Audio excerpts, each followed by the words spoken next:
dressing and ambulation. I will also perform hand hygiene. Hi, good morning. My name is Madayag. I'm the Nurse Science Assistant today. May your name and date of birth, please? Good morning.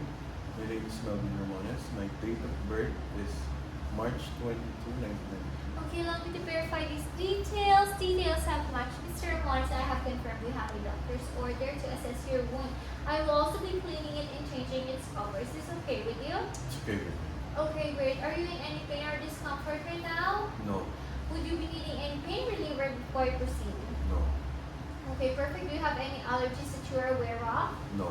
Okay, perfect. I'll be with you shortly.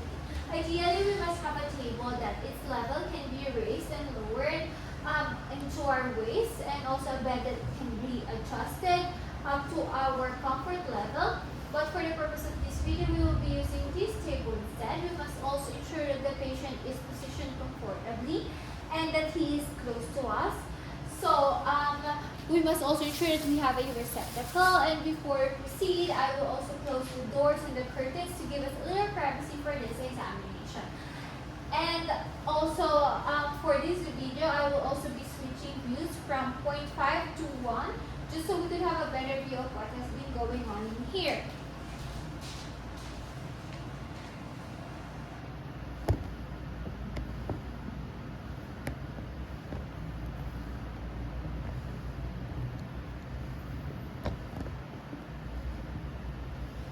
And so before I touch my sterile tray, I will perform hand hygiene and position this one.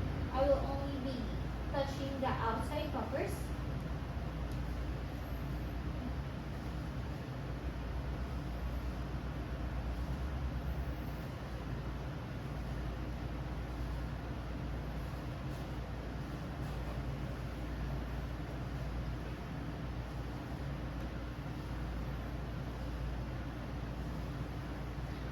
For the purpose of this video, I will also be reusing this abdominal pad and this gauze.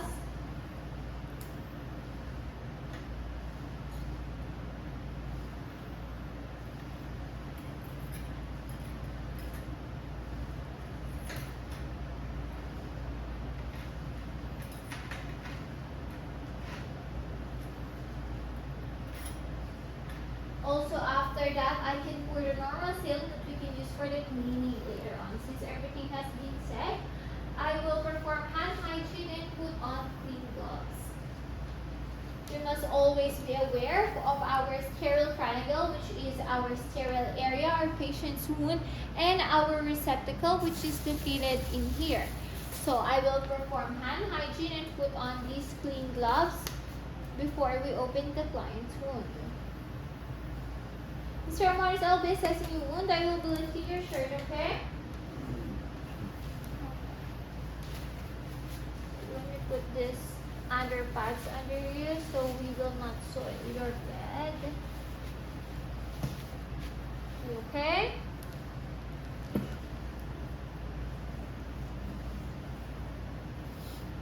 Okay, so I will first remove the old dressing.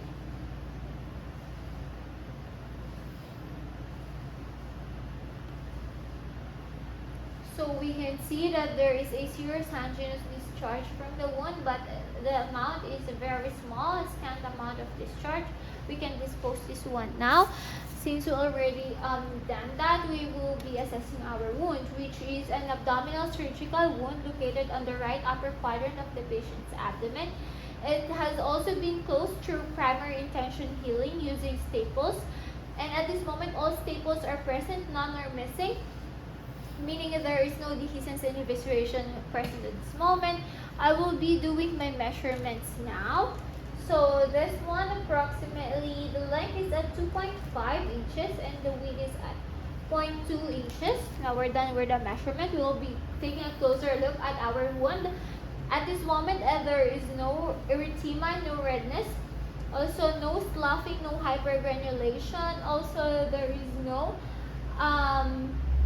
tunneling, no evisceration, as I was saying, no dehiscence, no necrosis present at this moment. So, Mr. Ramones, I'm touching the outside. Do you feel any pain? No. Okay, meaning there is no tenderness in our peri-wound. Since we are done with assessing our wound, I will be changing my gloves, exposing it, and performing hand hygiene and putting on new clean gloves. Ideally, we must have a sterile gloves, but for the purpose of this video, we will be using clean gloves instead in cleaning our wound.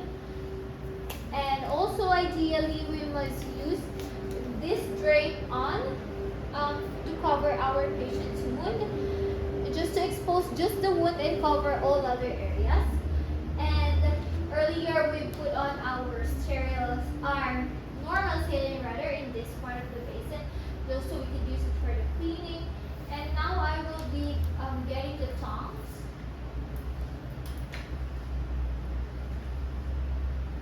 There we go. And we will be using these tongs to manipulate our gauze. Since these gauze have already been soaked, I will wring it out a little, and we will start cleaning on from the midline, since we are cleaning from cleanest to dirtiest. And wring out another gauze. And we will be cleaning the peripheries, which is the one that is far from us. And now bring another gauze that has been soaked. And then we will be cleaning the area that is close to us. After cleaning it, we can now pat it dry using brand new gauze. So, on the same manner, we'll be patting dry first the midline.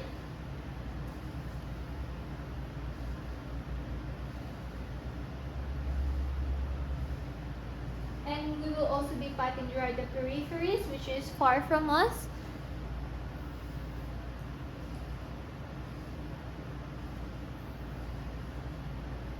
And lastly, we will be patting dry the area that is close to us.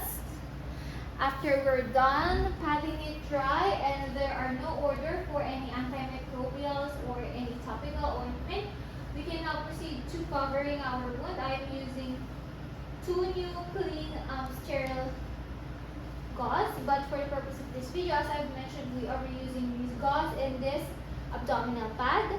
So I'm putting it on over our wound, followed by our abdominal pads. And that's it. We will be securing all 4 ends with tape. Here we go. And if your institution allows, we can also put a date and time when the dressing has been changed. And that's it. Mr. Ramones, how are you feeling? I'm okay. Are you in any pain right now? No. Okay, great. Meaning that our patient has tolerated our dressing change. We must position him in the most comfortable position.